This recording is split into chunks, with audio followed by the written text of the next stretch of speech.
अस्सलामु अलैकुम वरहमतुल्लाहि वबरकातुहू। मैं मोहम्मद इम्तियाज़ बलामी। मुअज़्ज़ज़ नाज़रीन, हज का महीना चल रहा है, इसलिए हज के मुताल्लिक़ कुछ बातें आप हज़रत की खिदमत में रखने जा रहा हूँ।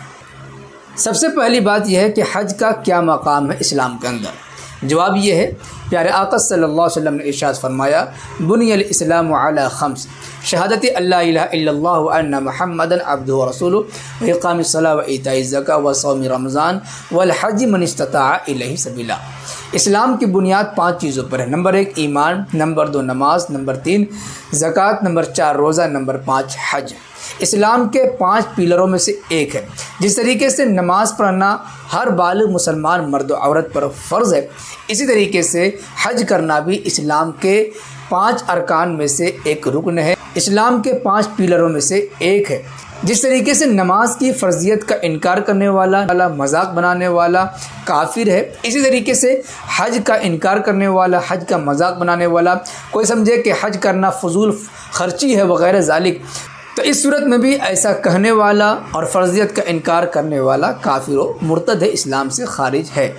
लेकिन थोड़ा सा फ़र्क ये है कि नमाज तो हर बालिग़ मुसलमान मर्द औरत पर फ़र्ज़ है, अमीर हो चाहे गरीब हो। लेकिन हज के अंदर इतनी वसाअत और गुंजाइश दी गई है कि हज हर बंदे पर फ़र्ज़ नहीं है, बल्कि उस बंदे पर फ़र्ज़ है जिसके अंदर हज करने की इस्तात यानी ताकत है, पैसे के एतबार से, माल दौलत के एतबार से और जिस्मानी ताकत के एतबार से। इसीलिए जहाँ कहीं भी हज का जिक्र आया है तो मन इस्तताअ इलैहि सबीला, इस्तिताअत की क़ैद लगाई गई। जो हदीस पाक हमने आपकी खिदमत में पेश की है उसमें सराहतन ये लफ्ज़ मौजूद है, मन इस्तताअ इलैहि सबीला। हज करना उस शख्स पर फ़र्ज़ है जो रास्ता तय करके, सफ़र करके वहाँ तक जाने की सलाहियत रखता हो। इस सलाहियत के अंदर यह है कि जिस्मानी तौर पर भी फ़िट हो, इतने पैसे हों कि वहाँ पर जाने आने और जो ख़र्चा होता है रहने का वो तमाम अदा कर सकता हो, जितने दिनों वहाँ रहेगा अपने बाल बच्चों के लिए, घर वालों के लिए, अहल अयाल के लिए नानो नफ़क़ा यानी ख़र्चा वगैरह इंतज़ाम कर सकता हो। तो इस सूरत में ऐसे बंदे पर हज करना फ़र्ज़ हो जाता है। अगर वो हज नहीं करता है तो गुनाहगार होगा, तारिक फ़र्ज़ होगा। जिस तरीके से नमाज फ़र्ज़ होने के बाद नमाज का छोड़ने वाला गुनाहगार होगा, इसी तरीके से हज फ़र्ज़ होने के बाद हज की अदायगी न करने वाला भी सख्त गुनाहगार होगा। हज की फजीलत के सिलसिले में प्यारे आका सल्लल्लाहु अलैहि वसल्लम ने इरशाद फरमाया, मन हज्जा फलम यरफुस वलम यफसुक रजा कयौमिन वलदतहु उम्मुहु। ये बुखारी शरीफ की रिवायत है, जिसका मफ़हूम यह है कि जो शख्स इस तरह हज करे कि उसमें कोई गुनाह का काम और बेहयाई की बात न करे तो गुनाहों से ऐसे पाक साफ़ होकर के वापस होता है जैसे आज ही माँ के पेट से पैदा हुआ हो। माँ के पेट से पैदा होने वाला बच्चा गुनाहों से पाक साफ़ होता है, किसी तरह का जुर्म और गुनाह उस पर नहीं होता। इसी तरीके से जो आदमी इखलास के साथ अल्लाह की रज़ामंदी के लिए हज करे, हज के दौरान किसी किस्म का गुनाह और अल्लाह के हुकूक में कमी न करे, तमाम ज़िम्मेदारियों को निभाए, तो इंशाअल्लाह वो शख्स हज करके घर इस हालत में लौटेगा कि उस पर किसी किस्म का कोई गुनाह नहीं होगा, जैसे पैदा होने वाले नवमौलूद बच्चे के जिस्म पर किसी किस्म का गुनाह नहीं होता। याद रखें कि हज करने में लाखों रुपए खर्च होते हैं, लेकिन खर्च होने की वजह से कोई शख्स ये न समझे कि मैं तंगदस्त बन जाऊंगा। इसलिए कि प्यारे आका सल्लल्लाहु अलैहि वसल्लम ने इरशाद फरमाया कि हज रिज़्क़ में बरकत का सबब है। पे दर पे हज और बार बार उम्रे करना बुरी मौत और फ़क्र की मशक्क़त से बचाता है। तो हम लोग समझते हैं कि लाखों रुपए खर्च कर देंगे, पैसे हमने इतनी मेहनत से जमा किए हैं, तो याद रखें कि हज करना फ़क्र फ़ाक़ा को दूर करता है। हज करने से रिज़्क़ में बरकत होती है, तंगी दूर होती है।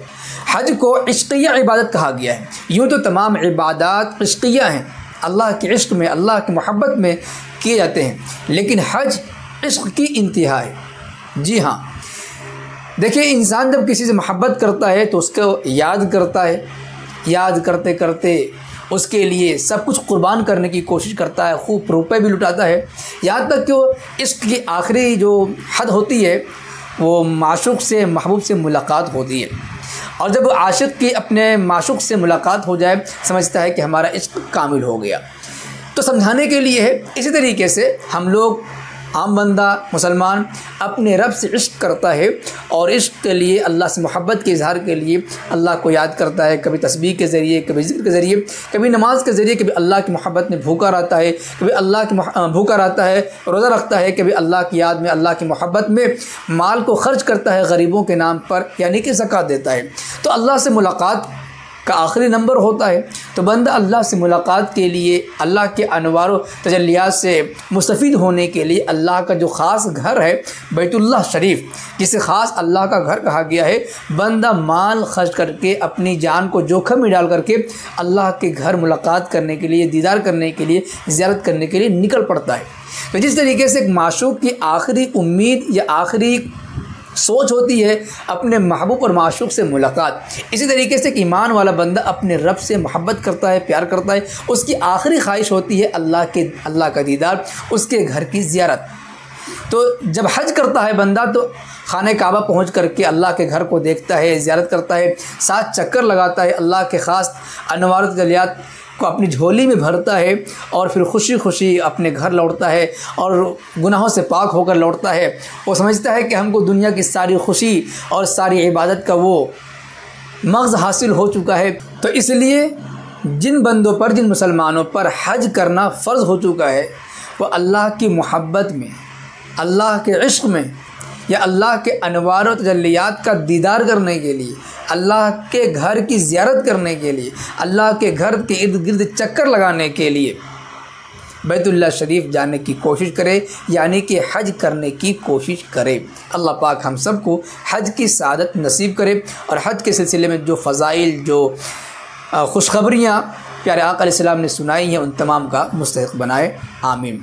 इस सिलसिले में आप क्या कुछ कहना चाहेंगे कमेंट बॉक्स में ज़रूर लिखें, कम से कम दुआए कलिमात लिख दें, वीडियो को लाइक करें और खूब शेयर करें ताकि दीगर साथियों तक और भाइयों तक ये पैगाम पहुँच सके, वो भी इस पर अमल कर सके। शुक्रिया, जज़ाकल्लाह। अस्सलामु अलैकुम व रहमतुल्लाहि व बरकातुहू।